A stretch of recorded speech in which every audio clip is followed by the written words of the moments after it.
Hey, everybody. Welcome back to Surviving Life's Pickles. I'm Scott Martin, your host, joined today again by my beautiful wife, Hillary. How are you? I am doing great. We are so happy to be here with you today. We appreciate your time that you want to spend with us today in your busy lives to hear about what's going on and to listen to the message that we have to share.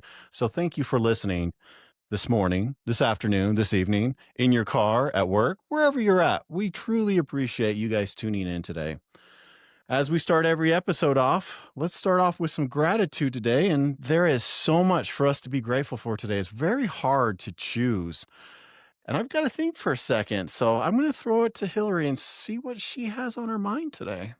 Earlier, I did kind of tell you my gratitude that is just overflowing with me today. With this episode, it's been a long time coming, and me reflecting back over the years, I just am so grateful for you and just the amazing life that we have built together. Looking back on my life, I never in my wildest dreams ever thought that I would have the life I have today. Would have some amazing kids and family and 2 dogs and a home, and I am just overwhelmed with everything. It's a beautiful life, and I'm so lucky to be here for it, and I am so, so lucky that I survived the things that I did, and I I just couldn't ask for more.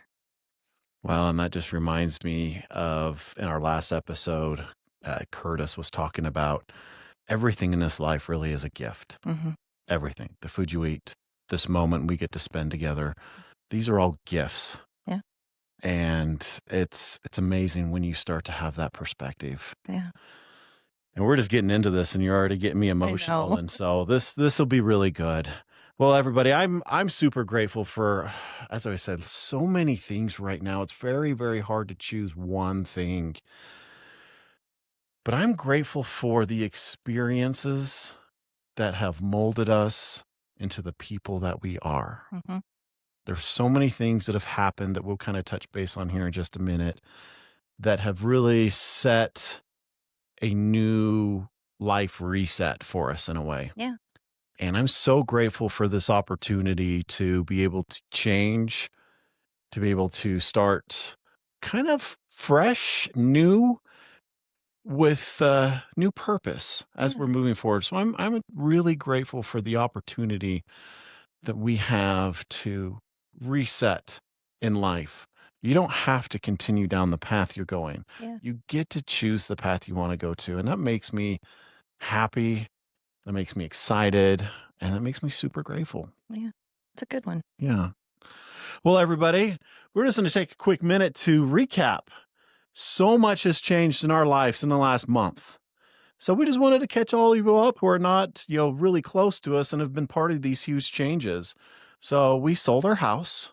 Mhm. It's the house that me and Hillary have lived in our entire relationship. Yeah, 7 years. So that is a huge change. We've moved into a bigger house, new area. And if you're watching the video or go check out the video or the clips, you'll see we have a very nice new studio in this house, which we are so excited for. Yeah, we're super It's grateful it, for it. super grateful. So we've moved into a house. Mhm. I have started a new job Yeah.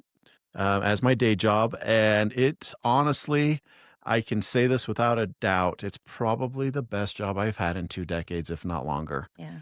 The people I work with are just down to earth, amazing people that care, and I get to just do what I love to do. And it's just been a wonderful journey to be able to start that. So that's been huge. Mhm. We were able to financially get in a better situation with selling our house that we've been striving for, as we've talked about on a few episodes over the last little bit. So that's a huge milestone for us moving forward. Again, we're starting this new life, new financial freedom, new house, new job. A lot of those things are happening. Yeah. This episode is going to air on the very first day that I'm going to be teaching my very first mental health first aid class, Mhm. which I'm very excited about. I got the honor of being asked to teach up at Hill Air Force Base. Yeah. and they have a full program up there now with Hill Air Force Base that they are teaching this class on a monthly basis, and I am super excited to be asked to come up and help teach this one, and I hope that it goes well. So I'm asked to come back and do more. So that's going to happen as you guys are listening to this episode. I'm probably teaching, so I'm excited for that. So again, the things that we have been working towards really for the last year have finally started just falling into place. The dominoes are falling, and here we are. And it's really exciting. It's a whole new world. It is. And so today, as you guys are listening to this, it is August 13th, 2025. Yeah. That date is very significant. And we're going to get into that. I'm going to start with it's very significant because on that date, exactly a year ago, Mhm. we were on the lake Yeah. on our paddle boards, and we had been discussing different things for a while. But during that paddleboard lake experience that day, we both very, very strongly felt that we need to do this sit down, share information, navigate life's challenges together with our guests, with ourselves, and help people out of their daily life pickles. So it is officially a year since this idea was concreted that yes, we are doing this. Mhm. Let's move forward. Yeah. That's exciting because here we are a year later and we're rolling strong. So I have to reach out and tell every single one of you, thank you. We would not be able to continue this as we have without your support, without you guys sharing, without you guys commenting, without you guys subscribing. So thank you so much. We are so grateful that you have gave us this opportunity to share these stories with you and the information that we have learned, and then these conversations with our guests and the amazing knowledge that they have. So The people that we've met, the stories we've heard have all done nothing but increase our life. they have truly changed our life, our purpose, and our path. Mhm. And we are so grateful and want to just express that to everybody listening today. Thank you, because it's because of you that we continue to do this. And it's because of you that we wanted to do this. Mhm. But what is the next thing that's even bigger than that, Hillary? What is the reason that that day is so special to you? Well, technically it's August 12th. So the day before this airs, that will be my 11-year sobriety date, And that's pretty awesome. which is crazy. And you say 11-year sobriety date, and we've talked a lot about sobriety and recovery and different things. At this point, you really are not counting anymore. No, I mean, honestly, past like the 2-year mark, you kind of just go with the flow and you're back into a normal daily routine and you're not struggling as much anymore. It's not on your mind daily and it does become a lot easier. It becomes that recovery, Yeah. that true recovery of Mhm. this is in my past. It's shaped me. Yeah. I'm not waking up in the morning thinking about it. I'm not I'm not sick in the morning. sick in the I'm morning. not constantly reminded of my failures. I'm no longer living in the pain and the grief and the guilt and the shame. And I'm just moving on and doing the best that I can to have the best life that I can. Yeah. And so it's amazing how things work out in life. The fact that this episode lined right up with all of these things is great. And so we're excited to sit down today. And we've been going back and forth for months now Mhm. about sharing Hillary's story. Mhm.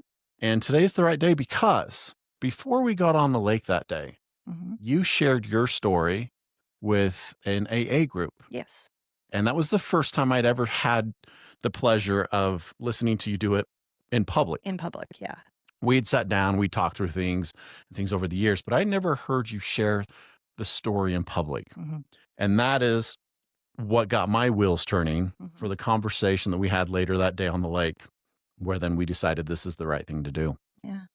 And so it is amazing that we can celebrate this milestone, this little anniversary today by you sharing some of your story and talking about your recovery and what's happened after. Yeah. And I'm excited for that. So I kind of just want to dive in here and let's just kind of get started. Really, Hill, this is your platform. Yeah. This is your story.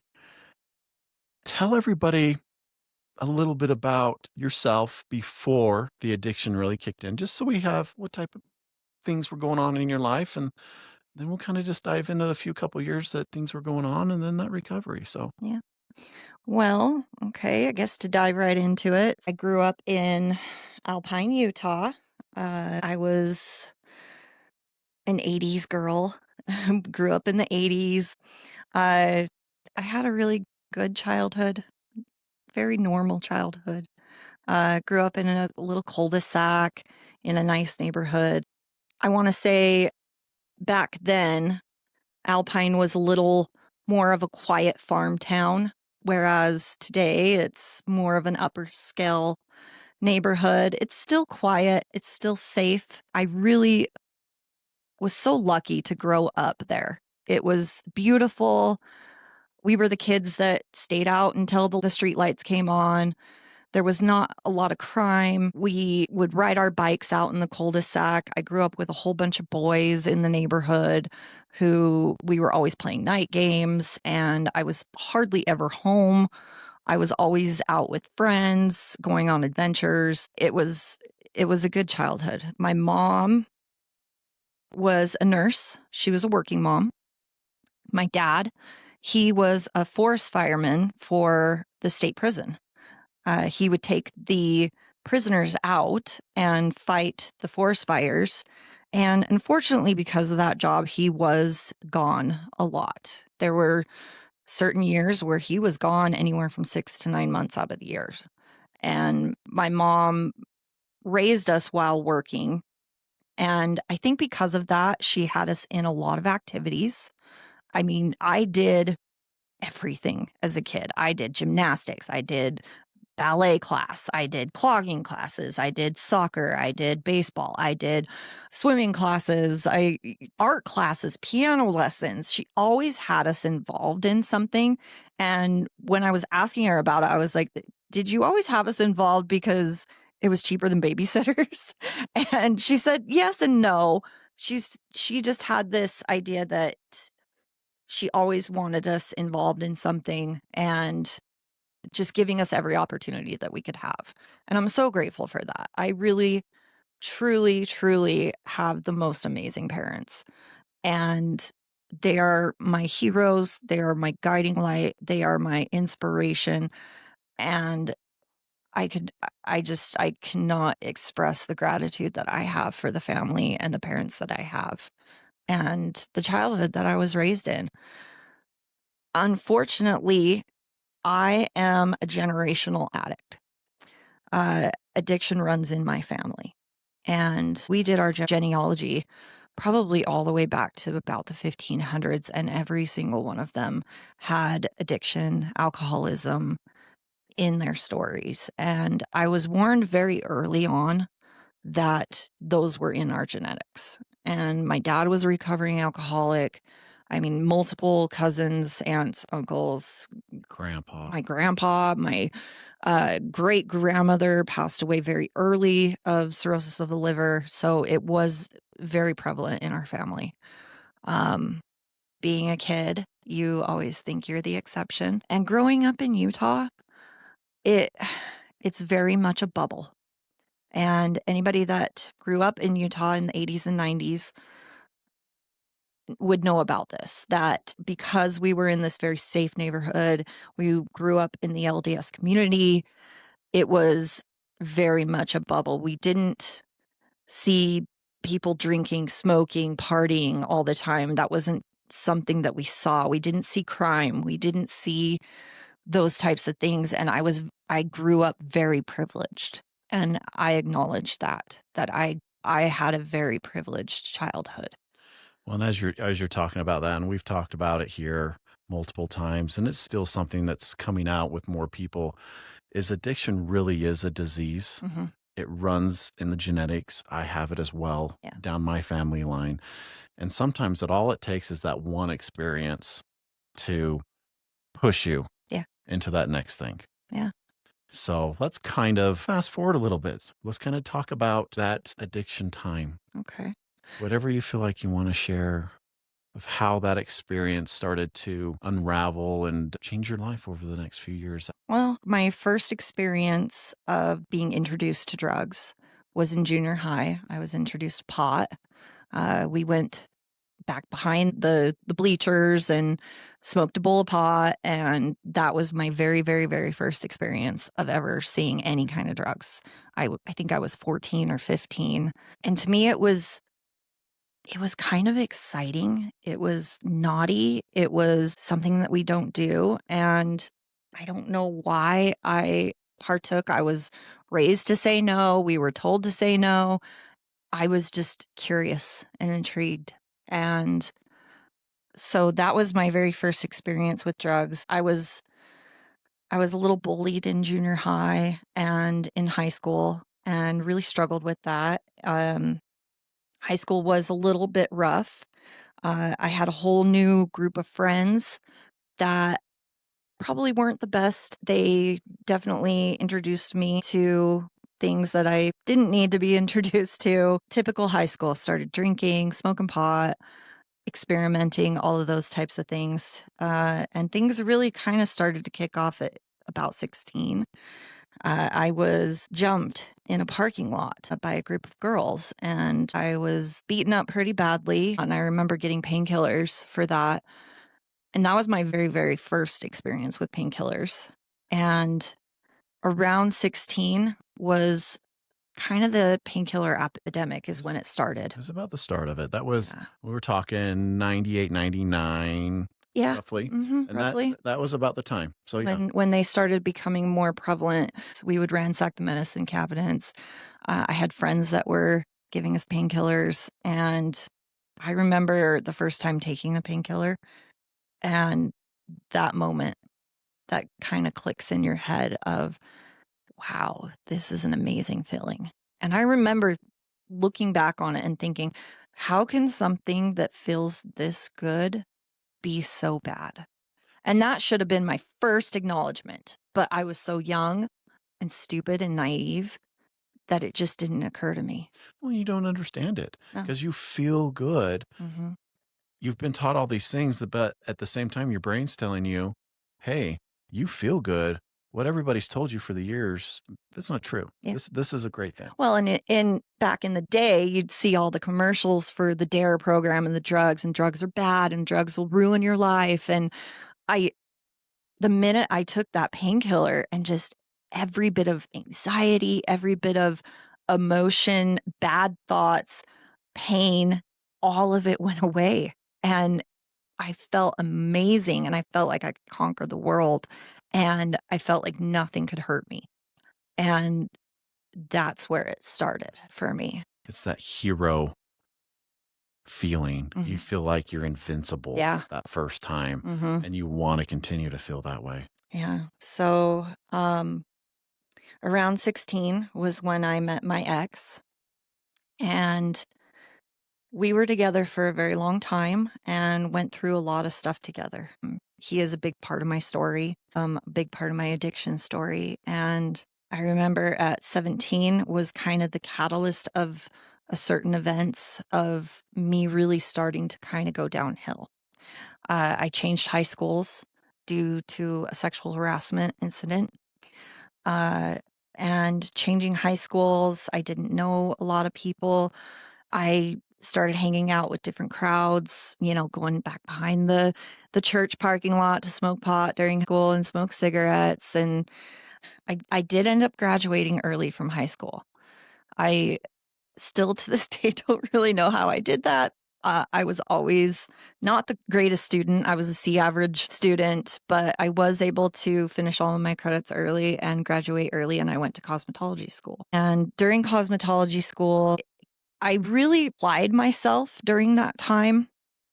and I did well, but I was still experimenting. This is when, after 18, all of those bigger drugs started coming into my life, cocaine, ecstasy. And at this time, I was introduced to Oxycontins. And Oxys were this during the candy doctors, where they would give you a giant bottle of Oxys and tell you that they weren't addictive. And every doctor out there was prescribing them. They were huge and they were all over the place. And I remember the very first time taking an Oxy, I felt absolutely insanely amazing. And I went home and puked my guts out, laid in my bed, and was like, oh my gosh, this is great. And I was just off to the races at that point. I couldn't get enough. Um, After graduating cosmetology school, I moved out at age 20 and moved into my first apartment. And my roommate started getting a very hefty supply of pain pills. And that was when I very first became addicted to them, when it started becoming a daily experience. I was working at my first salon, and I was also working as a waitress. And ironically, I worked at Jim's Family Restaurant. If any of you guys know it, it's still around these days. But that was my very, very first introduction to AA meetings, because at Jim's, they would hold the AA meetings at the restaurant.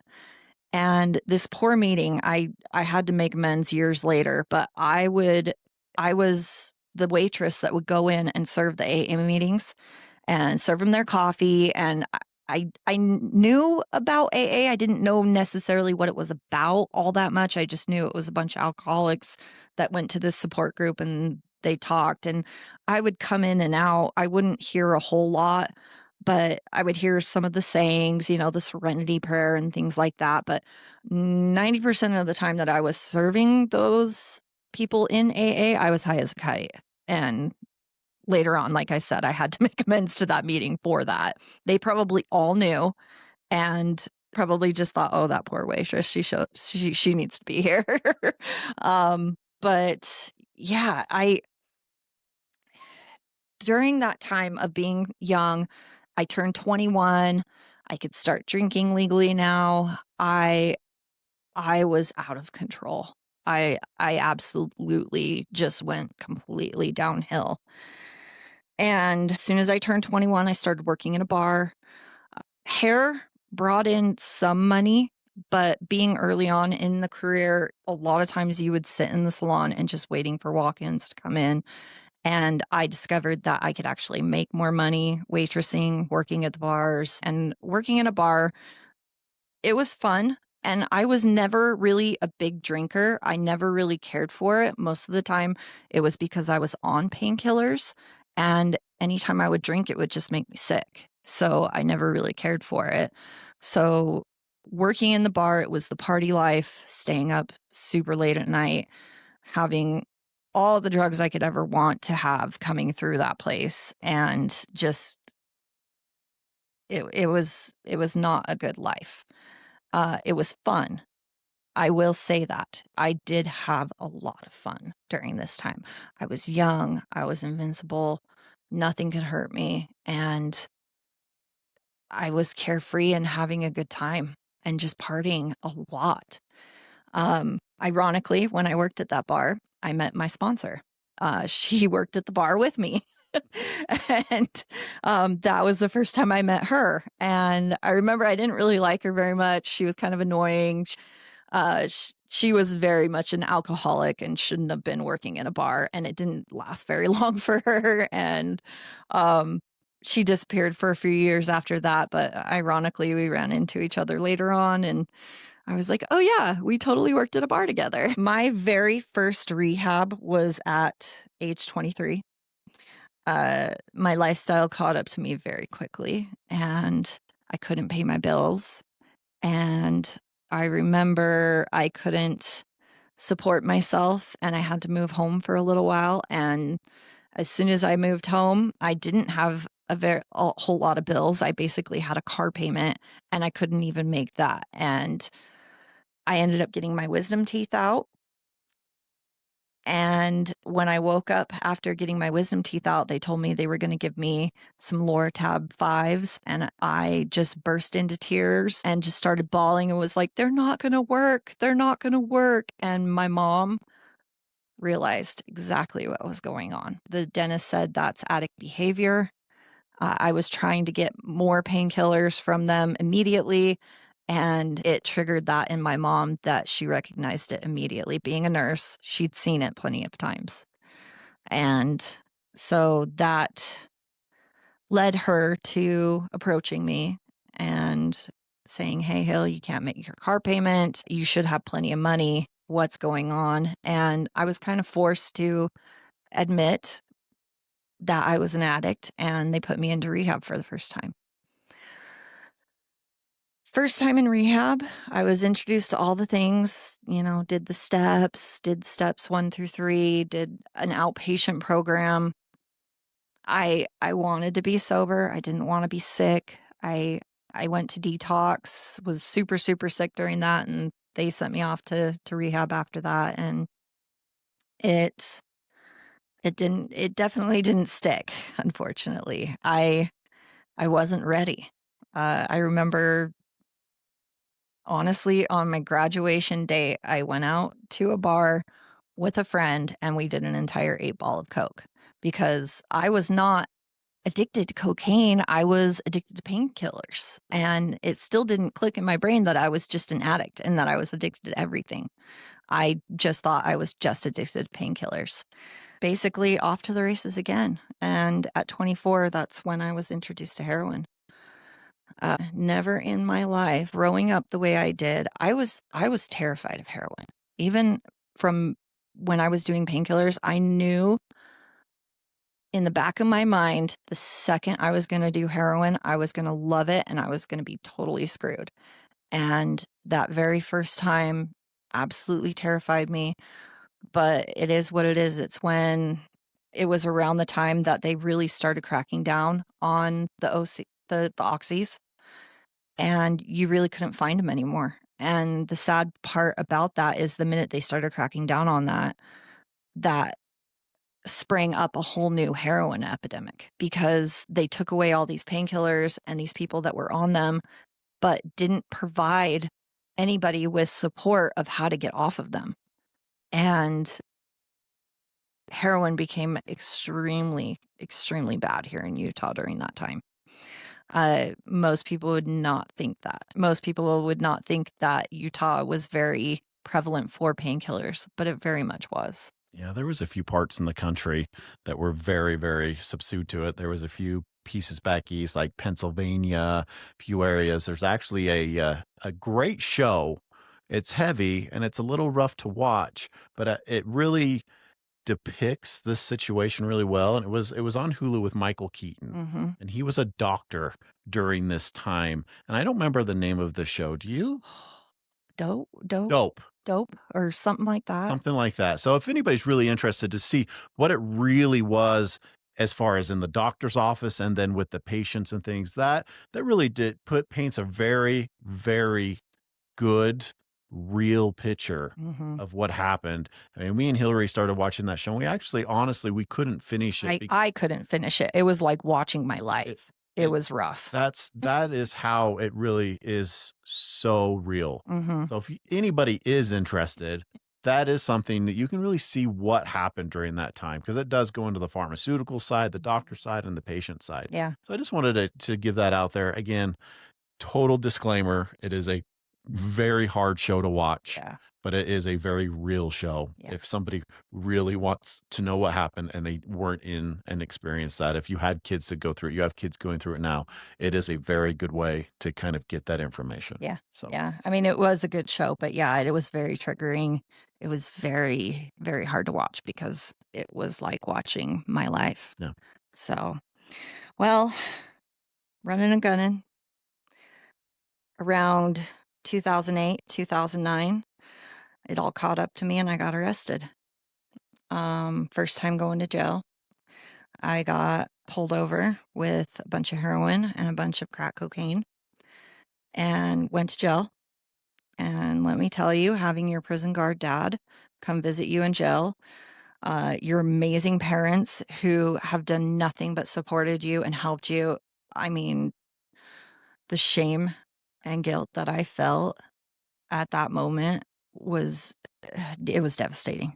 It really was. And I remember my dad coming in and I was so filled with shame. I couldn't even look him in the eye.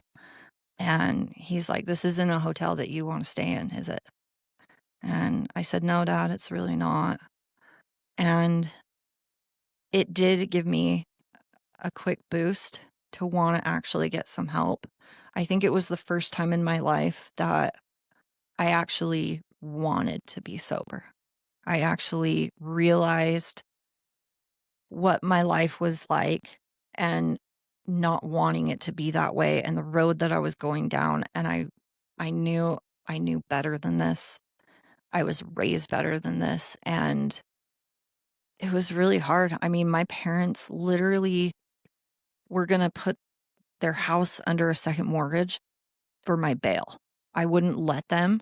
And I told them absolutely not. But that's how amazing they are that they just wanted to help me. And granted, my dear mom, she was very much an enabler. Bailed me out way too many times when she shouldn't have. Um, but I am still grateful for the love that they had for me to just want to help me. I will forever be grateful for that. So after my stint in jail, I did go back to AA and I was also introduced to CA, which was Cocaine's Anonymous. And I really clicked with it. CA was it was very great for a young 20 something year old who needed friends, who needed something that wasn't so serious. I struggled going to the AA with the old timers that were in their 50s saying the same thing over and over again, and going to the CA meetings, they were a lot more rowdy and a lot more crass and funny, and we had a lot of fun there. And that's where I ran into Nisha again, my sponsor, but she was a newcomer at the time.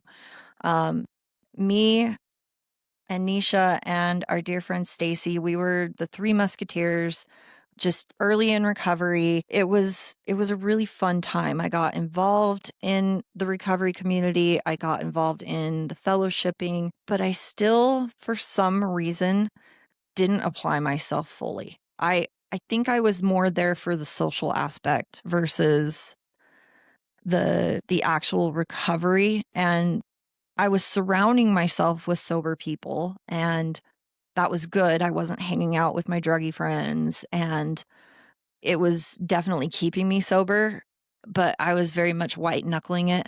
I didn't have a sponsor. I wasn't working through the steps. I was just going to meetings, doing the activities, and kind of going through the motions. And I was able to put together a year. During this time, me and my ex, throughout the past several years, there were several stints of jail that he would go into jail. He would be there for 30, 60, 90 days, and then they'd release him. He'd be out for a few months and then he'd go back. And so he got out of jail and he ended up having to move to St. George with his parents. His parents used to live up here.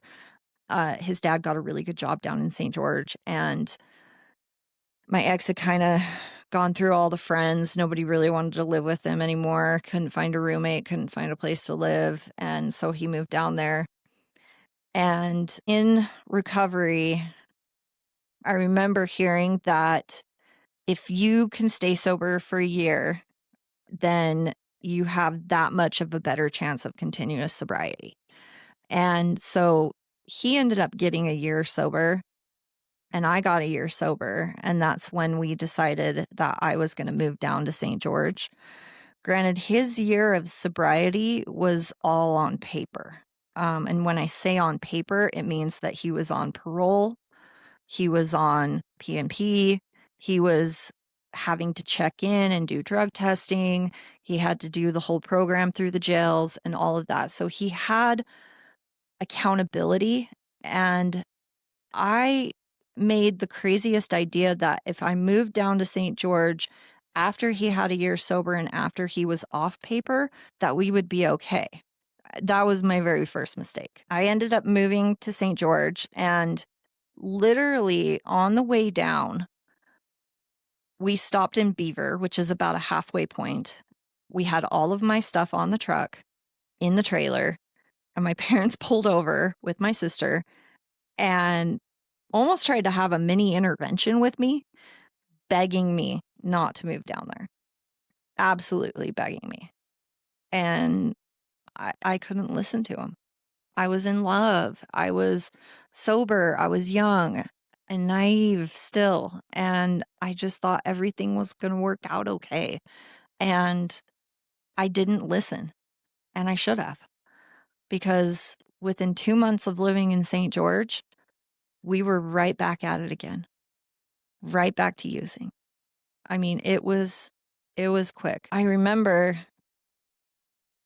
when I found out that my ex was using again, and it was a split second of, "Oh my God, what did I do? Why didn't I listen to my parents? Why didn't I listen to my friends that all told me not to move down here?" And it was within a split second of me regretting moving down there, and then that moment of, well, if you can't beat them, join them. And we were just off to the races again. St. George, we lived there for about 5 years, and a lot happened in those 5 years. There were some good things, but most of it was not good. So we did plan to get married. This was 2011. I remember our wedding was supposed to be on 9/10/11, and I moved down to St. George. I want to say it was maybe June, July. Started planning the wedding. And again, within 2 months, we were using again. We had no money. I mean, my ex didn't even have a car or a place to live. I lived in this little tiny studio apartment in a 150-year-old house. I wasn't allowed to have anybody else live with me. They just wanted a single person living there. But we ended up calling off the wedding about 2 weeks before. My mom called, and she was telling me that she was going to send out the invitations for our wedding. And my mom has that mommy meter. She has the ESP that moms have of when something is not right. She just knows. Mother's intuition. I don't know what you want to call it, but something spoke to her that day that she needed to kind of pin me down and be like, "Are you absolutely sure that you want to get married?" And I kind of broke down and I told her, I don't know if right now is the right time. So let's postpone. And literally the next day, my ex ended up going to jail for distribution. So if we hadn't have called off the wedding, he would have actually been in jail for our wedding. So kind of dodged a bullet on that one. Thank goodness. Um, I was still very much in love with him. I was still thinking that we could make it work, and we tried. He did several more stints in jail. I was on and off, back and forth. It seemed like when he was in jail, I did really good, but as soon as he got out, we would be the bad influences on each other again. And then he ended up going to prison. I actually ended up putting him there. I called his parole officer.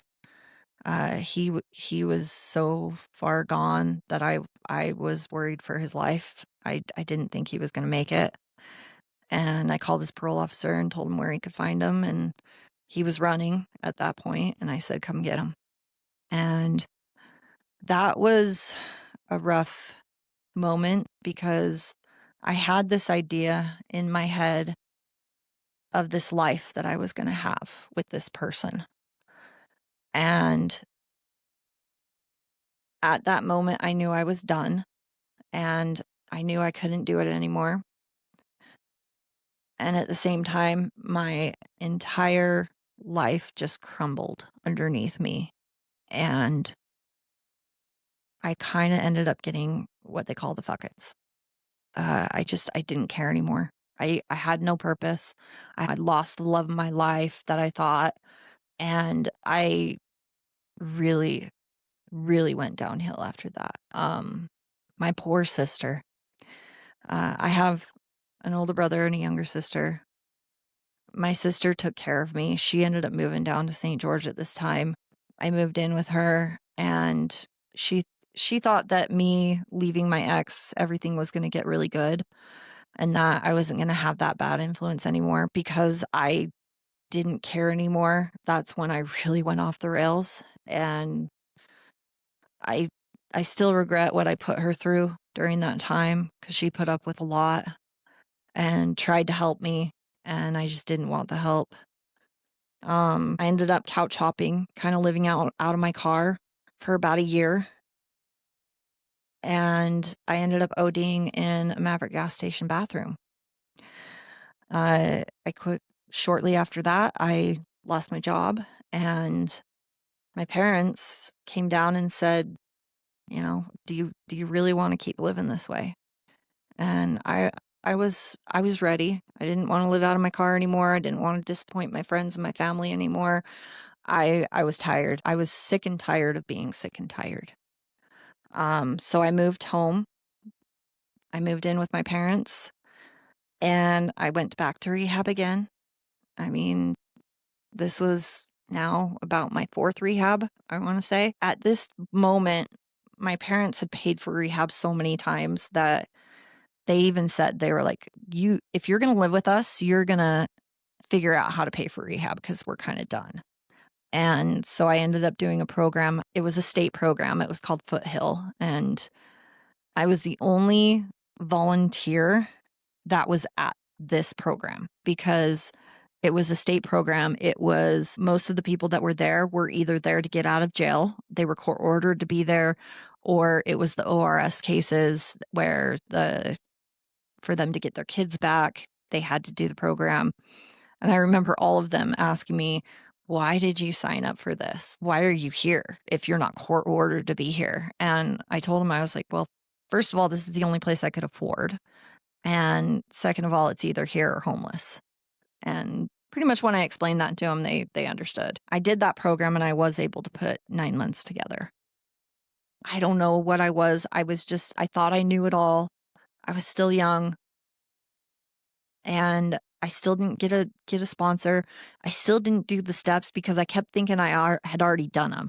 Uh, Even though I didn't do all 12 steps, I'd done steps 1 through 4 a handful of times. They call it the 1, 2, 3 shuffle. I really didn't like the step 4. I'd kind of sort of done it, but not really. Told it to my counselor, thought that was enough, and was good to go. After putting together about 9 months of sobriety, um, I ended up going back out again. And this was the last time I went out.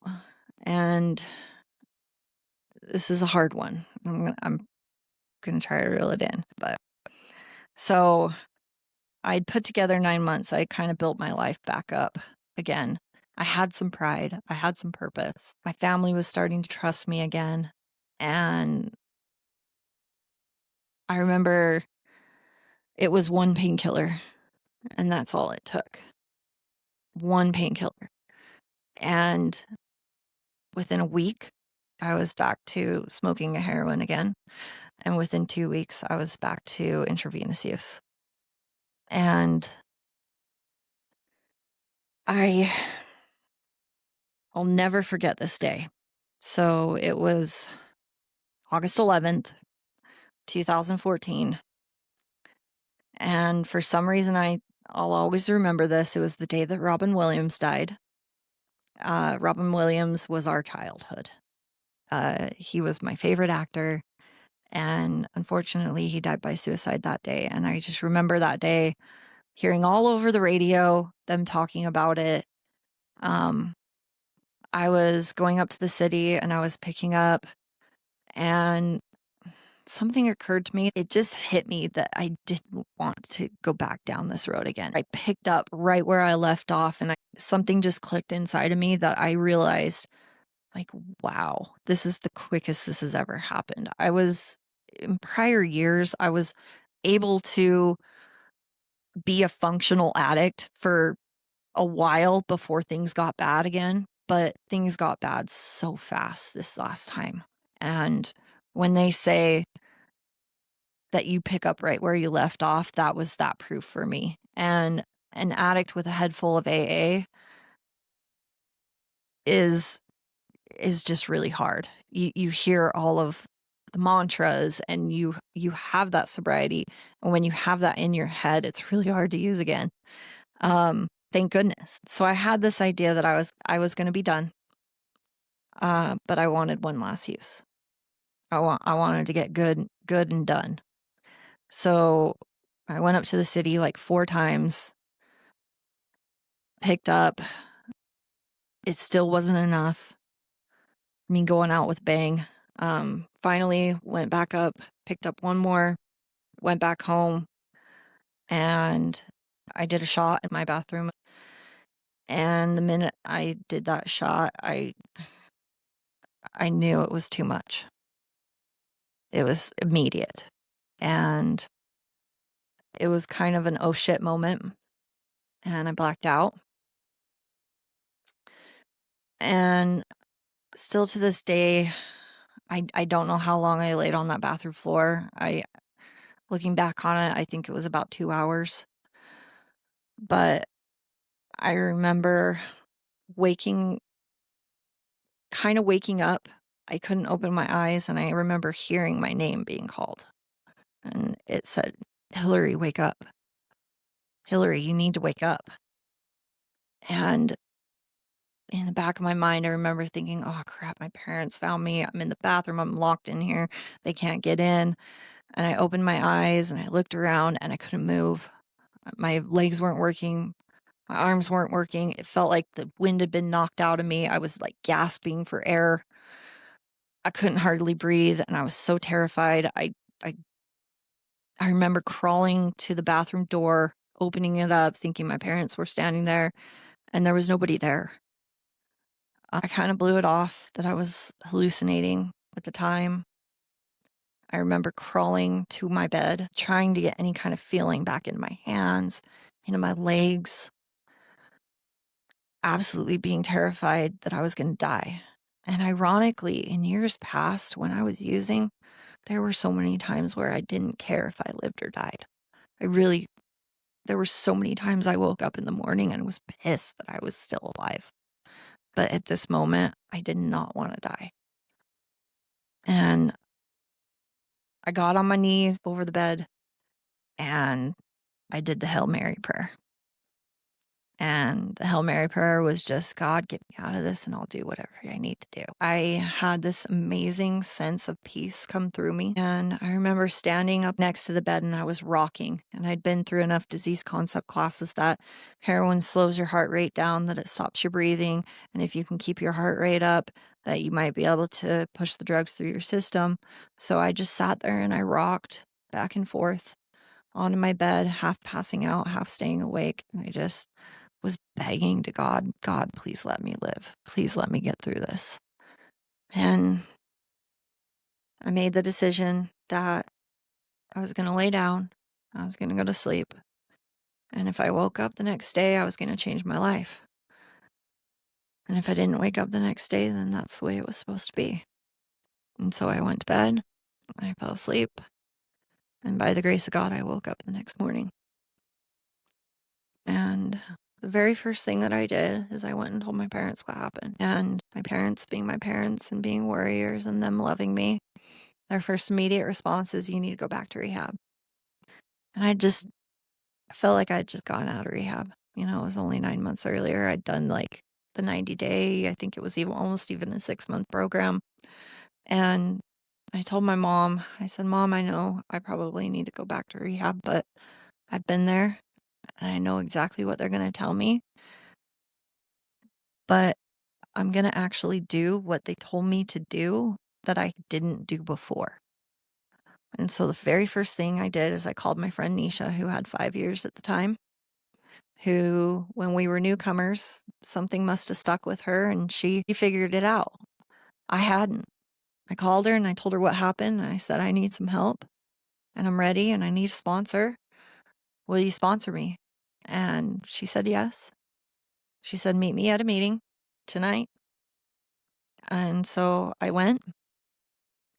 I went to that meeting. I was sick as a dog. I didn't want to be there really because I was sick as a dog.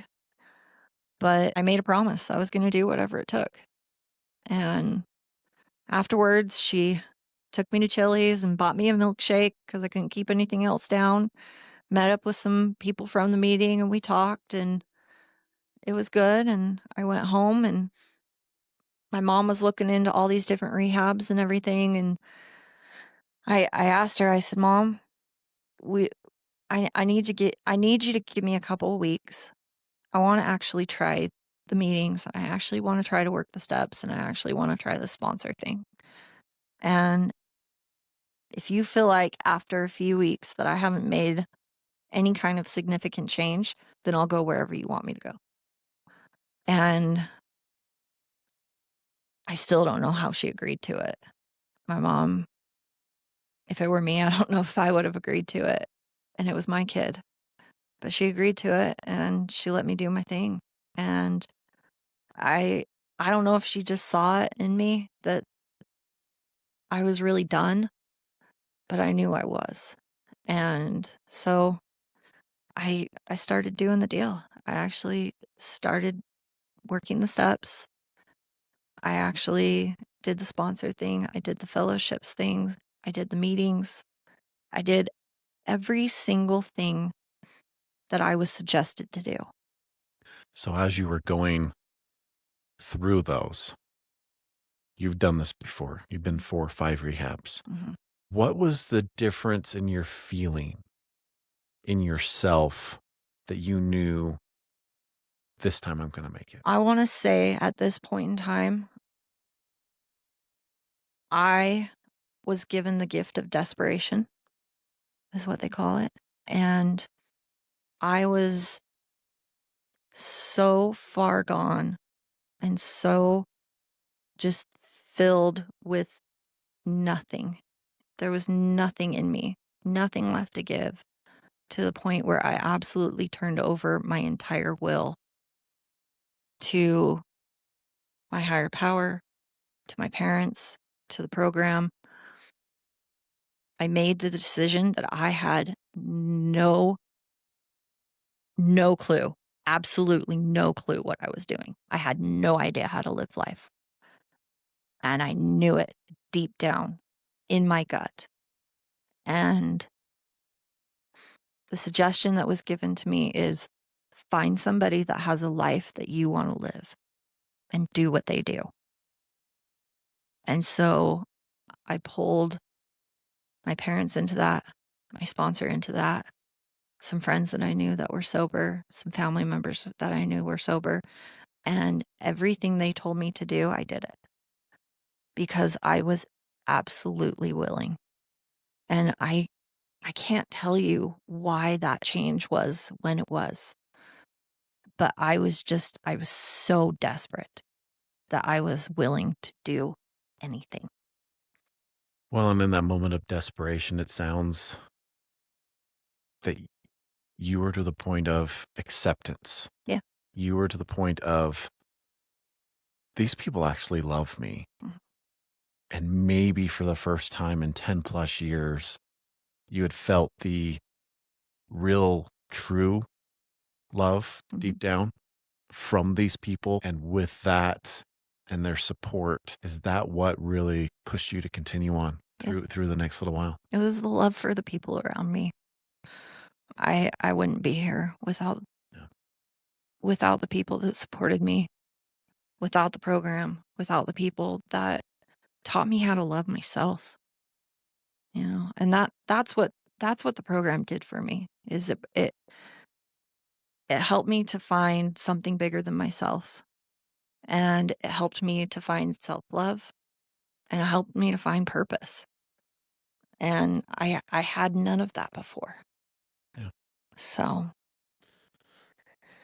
Well, let's move. We finally you've got to this stage. You've found that true, pure love, the peace. As our friend Curtis has talked about, peace is the one emotion mhm, that is the purest. yeah. It can't be copied, it can't be counterfeited, it can't be anything. It's that peace. Mhm, You have now found this peace mhm, and you want to keep it. You've taken the next year or two and just focused on that as the center of your life of continuing to feel that peace. yeah, Then you start doing some good.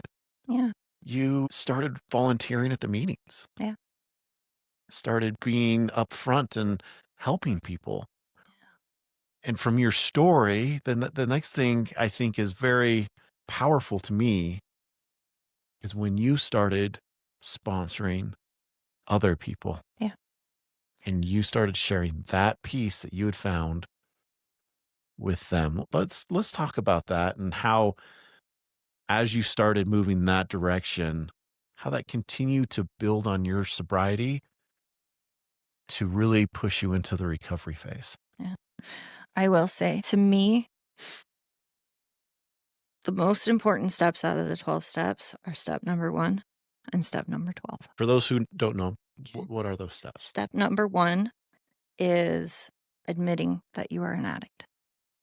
Is finally that moment of peace when I was absolutely willing to admit I have a problem.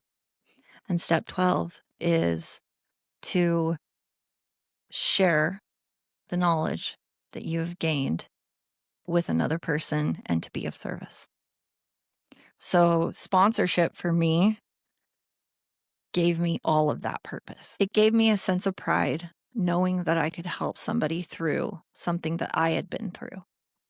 And even with my first sponsee, I remember thinking, like, I can't sponsor somebody. I don't know what I'm doing. Like, this is crazy. I barely have a year sober. I barely know how to live life. How am I supposed to tell somebody else that how to live their life? And my sponsor said, it'll come. Just do what you did with me and do it with her and the answers will come. And I can't tell you how many times stuff came out of my mouth that I was like, where did that come from?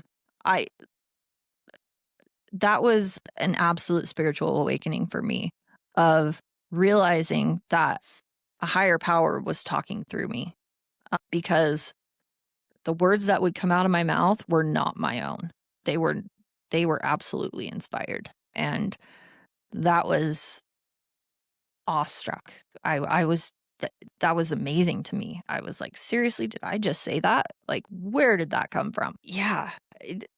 Being a sponsor and helping somebody, it is really one of the main things that has kept me sober to this day. Being involved in something bigger than myself has kept me sober to this day. When I reached about my 2-year mark, I was given an odd gift. And at the time, I didn't think it was a gift. And it was actually could have been one of the worst things to happen. My mom got sick. She got breast cancer. And I remember being so mad at God at the time. Uh, Something that we were taught is, and that we do still to this day, is daily gratitudes. And I remember saying my little prayer to my higher power that night and being like, God, I can't be grateful right now. I'm just pissed. How dare you do this to the most amazing woman I know? And she's never done a drink or a drug or anything wrong in her life in my eyes. And how could you put us through this? And it was rough. I was given this gift because I was able to give back to my mom. I was able to take care of her. I was able to take her to all of her treatments. I was able to shave her head for the first time and to comfort her. And it really was a gift because it brought me and my mom together so much, and it allowed me to be of service to her, and it allowed me to just have this bond with her that I didn't have before. And thankfully, she did make it out of that and is in remission to this day. But that was such a huge gift to me that I was able to help her when she had helped me so many times and absolutely carried me through multiple tragedies and hardships, and it was amazing that I was able to do that for her. Also, during this time, I started working at a treatment center. I'd always kind of done the waitress thing and the hairdressing thing, and unfortunately, after many years of standing on your feet with your hands above your head, my body just didn't want to do it anymore, and my spirit didn't really want to do it anymore. And so my sponsor gave me the suggestion that I should go and work at a treatment center. And I didn't want to be the cliche drug addict that goes and works at a treatment center. Everybody did that, and I didn't want to be the cliche again. But I did it anyways because that was what was suggested to me. It was a change. It It, was it it was was a a change. new start and something different because you kind of had to get out of the old routine that Hmm. you'd been in. Yeah, yeah. So I started working in a treatment center, And you're still there today. and I'm still there today, 9 years later. But also working at that treatment center was a gift as well. For 2 years, I got to be a mentor and help others through their treatment process. And it was the funnest job I ever had. It was so fun and so rewarding and so amazing. The amazing people I got to meet, to watch people come through at the lowest points in their life and to watch the light come back on in their eyes and to leave there with hope. And it was such a great experience. It was a lot, and it can be a lot, and after doing it for about 2 years, I did reach kind of a rut where I wanted to do something more. I wanted more of a career, um, and I remember I kept asking God. I was like, "God, if I need to do something else, you need to give me a hint here." And I got a phone call from my boss that she asked me if I wanted to move into human resources. And I mean, I've been a waitress and a hairdresser my whole life. And I told her, I was like, honey, I don't know what I'm doing.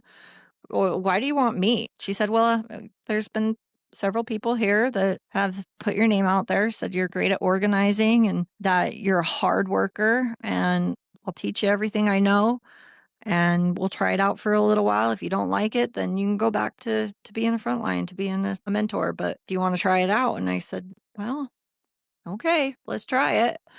Ironically, while I was doing the frontline position, I was working all nights and weekends. My entire life revolved around that treatment center. Other than going to meetings, I really didn't have much of a social life.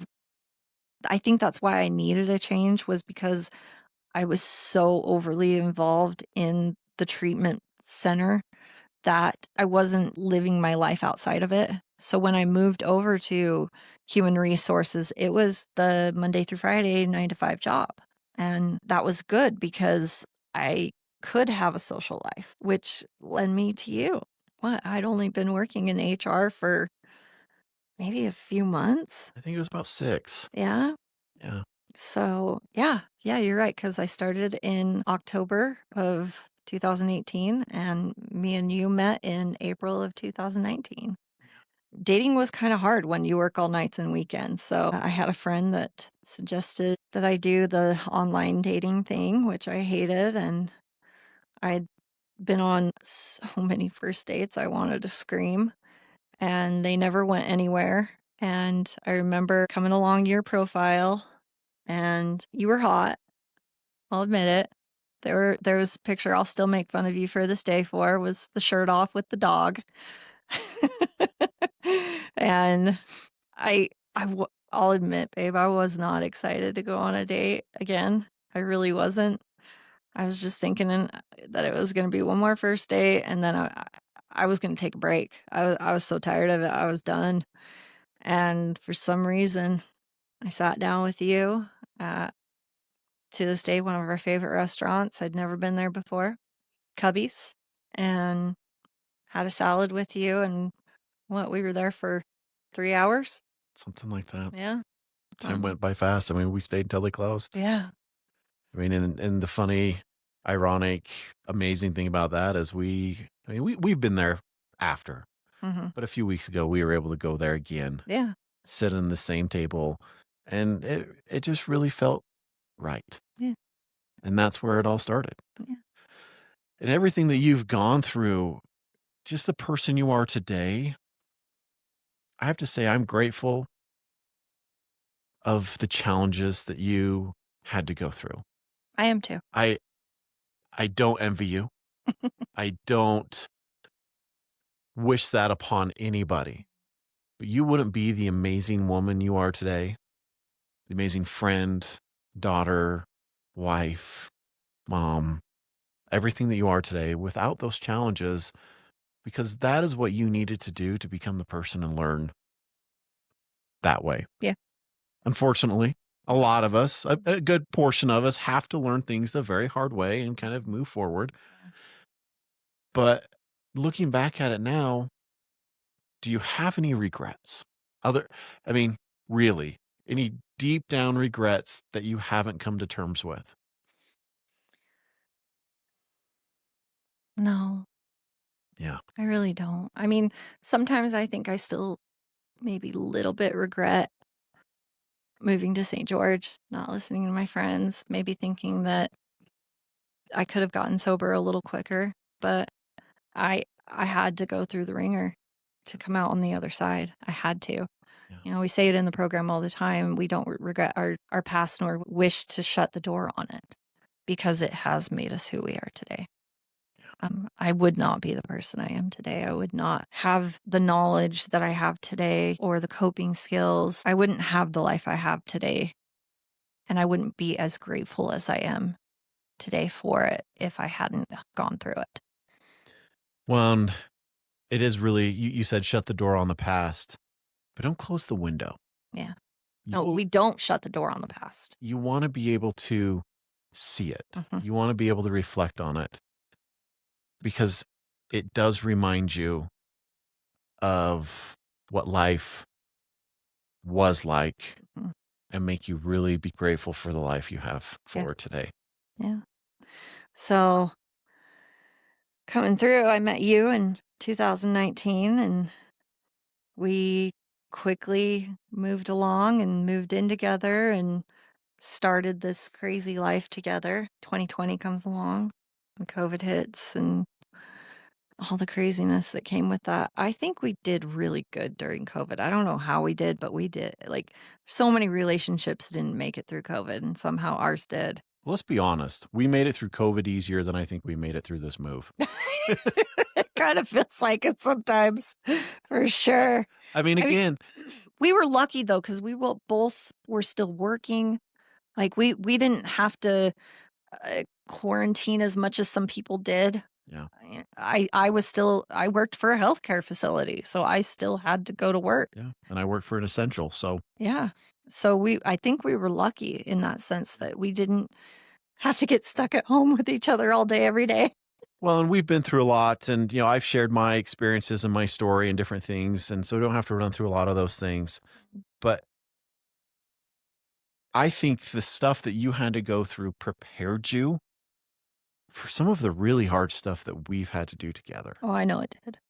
Because I very 100% believe that if you hadn't gone through the challenges you had gone through, maybe neither of us would be here and made it through some of the life challenges we've gone through as we've made it together. And it's really brought us together and made us stronger. Yeah. And that's kind of one thing I wanted just to hit on is make sure that you are talking. It's the connection with the people in your life that really make it worth it and make it easier and make you able to make it through the challenges. Oh yeah. It's the connection. the openness, the authentic, responses, just being you. And that's been an amazing thing. I mean, literally since the first day we sat down at that dinner table, I told you things that first time we met that I hadn't talked with a lot of people about. And I think you shared things with me that you probably had never shared on any first date for Yeah. the most part that you'd been through. Yeah. So we got down and dirty right off the bat. And we did. You were early, still a little early in sobriety at the time. You'd just quit drinking It had been 6 months. 6 months. I remember thinking I'm totally gonna 13th step this kid. Like, which is you don't date anybody within the first year of sobriety. That's the so-called 13th step. And I remember thinking that, oh no, he am I gonna regret this? And I don't. I don't at all. Yeah. And but you immediately shared with me that you didn't drink. I shared with you, my recovery and my story, snippets of it, not the full story, but yeah, I think we connected on that right off the bat. Yeah. So, Well, as we're winding up here, mhm. if you can give a couple bullet points to anybody listening, and I want you to, anybody listening as a family member first, what would be one or two bullet points to a family member or friend that you could give to them that might have somebody in their life that's struggling? Don't give up. Don't lose hope, but also take care of yourself. Sometimes when you think you're helping them, you're only hurting them. Uh, Work on your boundaries and just know that hopefully one day they will come around. But the easier you make it for them to continue using, they're going to keep using. So there's a point where you've got to make it hard for them. Yeah. Give them that hard decisions. Mm-hmm. Yeah. And now for anybody who possibly is listening who may be struggling, what's your piece of advice for them? Don't give up hope. You're worth it. You're loved. I promise you are worth it and that it's worth it. And no matter how far down you think you are, there's always a way up. Don't ever think that you are too far gone. Don't ever think that you are too bad or that you've done too many bad things because there's always a way back. Yeah. There's no right way to get sober. Find what works for you and keep at it and just keep going. Because that was maybe the one thing with me is there were points where I wanted to give up and either my higher power or my family or somebody else out there just wouldn't let me give up. I had to learn to love myself again and had to find that self-worth again. And I found the people and the places that were going to help me to get there. Mhm. Everybody's journey is different. Yeah. The path is the same. Yeah. But the journey is your own. Mhm. Well, everybody, first of all, thank you Thank you. for being vulnerable, for sharing, and for making it a year on this amazing, crazy journey that we've been on, connecting with all our new friends here today. Yeah. So, everybody, we really appreciate you. We're so grateful for you. It is officially a year since this journey was, we're going to do this. Again, if anybody's struggling, there are great resources out there. Mhm. Reach out to 988. Reach out to church leaders, reach out to family members, reach out to many, many, many rehab centers. They're all willing to sit and talk with you. Chat with your therapist, call your friend. They're there. Everybody is loved. You are very loved, and there is many people in your life that want to see you succeed. So if you are struggling, reach out to them, ask for the help. It is one of the hardest steps to do, It is. is to make that jump and ask. But once you do it, as Hillary was talking about, that relief and that weight really disappears. So then you can focus on you and finding that inner child, that inner self, and reconnecting with it again. So, again, we could not be here without you. Every single one of you make this possible. We love you. We appreciate you. Share the episodes with your friends and family. Subscribe. Let us know how we're doing in the comments. And we cannot wait to be back with you on the next episode. Everybody, hope you can get out of that pickle jar this week and survive the pickles you're going to face. We're here for you if you need it. We love you. We'll see you next time. Thanks, everybody. Oh yeah, we're buying corn.